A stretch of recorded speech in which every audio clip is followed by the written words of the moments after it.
ప్రభువైన యేసుక్రీస్తు నామములో మీ అందరికీ హృదయపూర్వకమైన వందనాలు.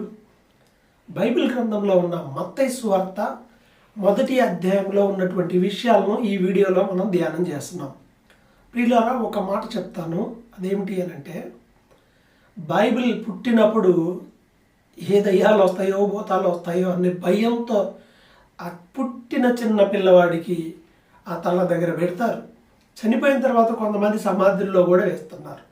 నీ జీవితకాలం అంతా నీ దగ్గరే ఉంటున్న నీ బైబిల్ గ్రంథంలో ఉన్న పుస్తకాలు ఏ రోజన్నా పూర్తిగా చదివావా, అర్థం చేసుకున్నావా, అందులో దేవుని మనసు ఉంది, దేవుని ఇష్టం ఉంది, తెలుసుకున్నావా, మనం ఎలా జీవించాలో ఇందులో రాయబడి ఉన్నాయి. ఇవన్నీ ఫాలో అవుతున్నామా? క్రైస్తవురాలివై ఉండి బైబిల్ తెలియకపోతే, బైబిల్ ప్రకారం నువ్వు జీవించకపోతే ఒక దినమున దేవుని ఎదుట చాలా ఇబ్బందికరమైన పరిస్థితుల్లో నువ్వు నిలబడాల్సి వస్తుంది. కాబట్టి బైబిల్ చదవండి, దేవుని మనస్సును తెలుసుకోండి, దేవునికి ఇష్టమైన జీవితాన్ని జీవించండి. ఇప్పుడు మత్తయి సువార్త 1వ అధ్యాయంలో రాయబడినటువంటి ఈ 25 వచనాల యొక్క సారాన్ని మనం చూడబోతా ఉన్నాం.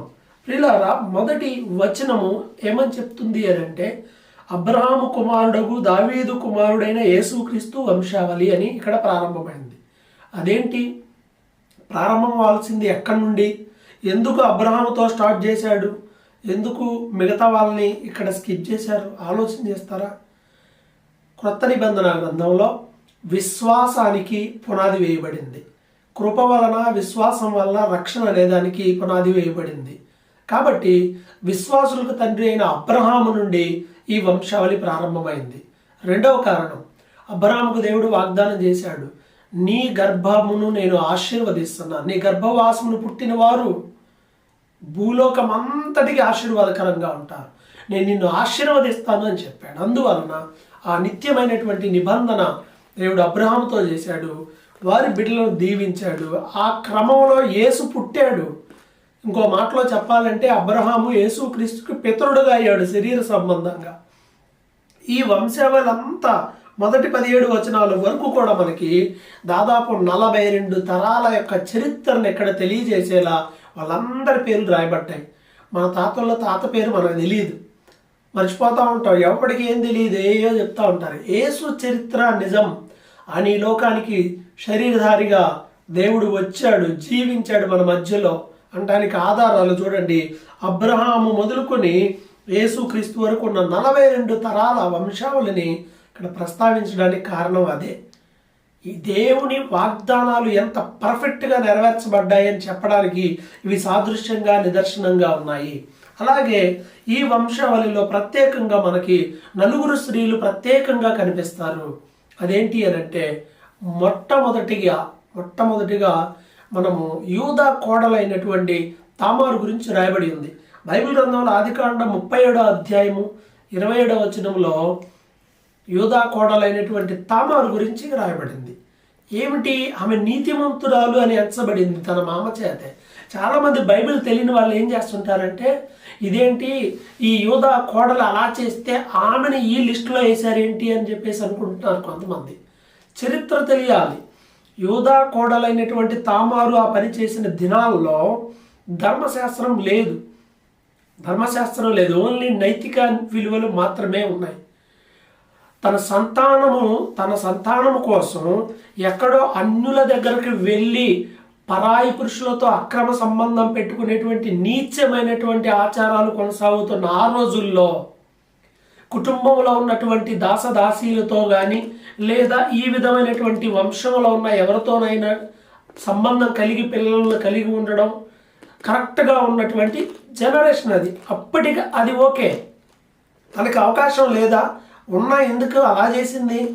అక్కడ కేవలం తన మామ అయినటువంటి యోధా ఏం చెప్పాడు? ఈమె నాకన్నా ఉత్తమరాలు, నాకంటే నీతిమంతురాలు అని చెప్పాడు. కాబట్టి బైబిల్ తెలియని చాలామందికి అది అర్థం కాకపోవడం విచారం. కాబట్టి యూదా కోడలైనటువంటి తామారు నీతిగా జీవించింది, ఇష్టానుసారంగా ప్రవర్తించలేదు, అందుకే ఆమె చరిత్రలో నిలబడింది. రెండవ స్త్రీని రాహాబు అనేటువంటి వేశ్య గురించి ఈ గ్రంథంలో రాయబడింది. ఆమె ఒకప్పుడు వేశ్య. యెహోషువ గ్రంథం 2వ అధ్యాయం 1వ వచనంలో, యెహోషువ గ్రంథం 6వ అధ్యాయం 25వ వచనంలో మనకి ఈమె చరిత్ర కనిపిస్తుంది. ఒకప్పుడు వేశ్యగా ఉంది. ఇశ్రాయేలీల కనాను నుండి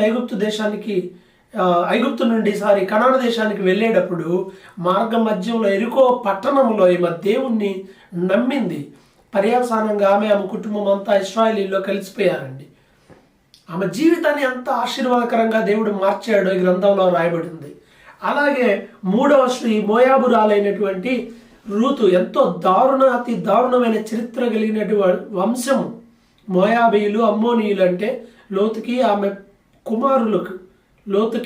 అతని కుమారులకి పుట్టినటువంటి పిల్లలే ఈ రెండు వంశాలకు మూల పురుషులు. అలాంటి బ్యాడ్ హిస్టరీ కలిగినటువంటి బ్యాక్గ్రౌండ్ నుండి వచ్చింది.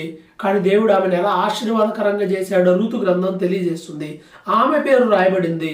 4వ వ్యక్తి ఉరియా భార్య అయినటువంటి బత్షెబ.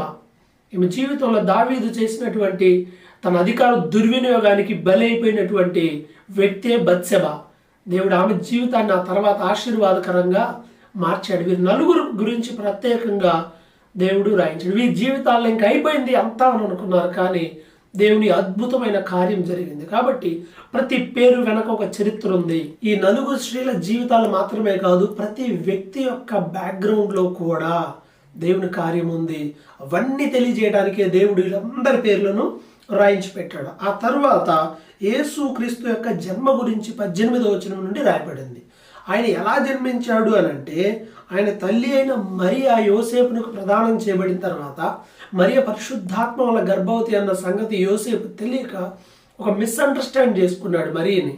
అయితే నీతిమంతుడు, బైబిల్ చెప్తుంది అతడు నీతిమంతుడు అయి ఉన్నాడు. కాబట్టి ఏం చేశాడు అని అంటే, ఎందుకులే ఏమైనా అవమానపరచడం అని చెప్పి సైలెంట్గా సీక్రెట్గా వదిలేయాలనుకున్నాడు.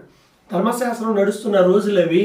ఇలాంటి స్త్రీని ఎవరైతే ఇలా ఎంగేజ్ అయిన తర్వాత, ప్రదానం చేయబడిన తర్వాత గర్భవతి అని తేలితే ఆ అమ్మాయిని తీసుకుని వెళ్ళి యాజకుడి దగ్గర తీసుకువెళ్తే రాళ్ళతో కొట్టి చంపేటువంటి శిక్ష అమ్మాయికి విధించే అవకాశాలు కూడా ఉన్నాయి. కానీ యోసేపు ఎంతో నీతిమంతుడుగా కనిపిస్తూ ఉన్నాడు.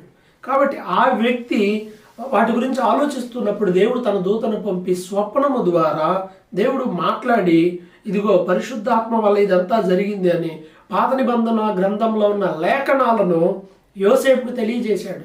యెషయా గ్రంథము 9వ అధ్యాయంలోను, యెషయా గ్రంథంలో మనందరికీ తెలుసు, యెషయా గ్రంథం 7వ అధ్యాయం 14వ వచనంలో రాయబడిన ప్రవచనం, ఇదిగో కన్యక గర్భవతి అయి కుమారుని కనును అనేటువంటి మాట పాత నిబంధనలో ఉంది కదా, యెషయా ప్రవచించాడు కదా, అది నెరవేర్చబడుతుందని చెప్పి దేవుడు క్లియర్గా యోసేపునకు తెలియజేసి ఆ లేఖనాలు తన జీవితంలో నెరవేరుతున్నాయనేటువంటి సమాచారాన్ని యోసేపుకి ఇవ్వడం ద్వారా దేవుని మాటకు లోబడి యోసేపు మరియను తన భార్యగా చేర్చుకుని కుమారుడైన యేసు పుట్టే వరకు శరీర సంబంధమైన సంబంధం కూడా లేకుండా, ఏ విధమైనటువంటి సెక్సువల్ రిలేషన్ లేకుండా తన భార్యగా సమాజానికి చూపించి ఏ నింద రాకుండా కాపాడిన గొప్ప వ్యక్తి యోసేపు అనేటువంటి విషయాన్ని కూడా ఈ అధ్యాయం మనకి తెలియజేస్తుంది. మరో వీడియోలో 2వ అధ్యాయానికి సంబంధించిన వివరాలను తెలుసుకుందాం. ఛానల్ని సబ్స్క్రైబ్ చేయండి. ప్రభు మిమ్మల్ని ఆశీర్వదించును గాక. ఆమెన్.